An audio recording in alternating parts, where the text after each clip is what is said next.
They tell me that I'm never gonna make it. They want me to do something that could make sense. They hate when I keep dreaming I'll be famous, but I don't give a fuck, I'ma keep chasing.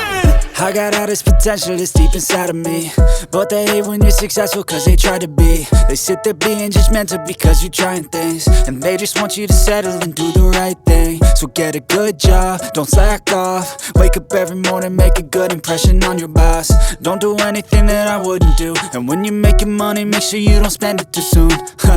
Fuck that, I'll do what I wanna do. I got a different path from everyone and that includes you.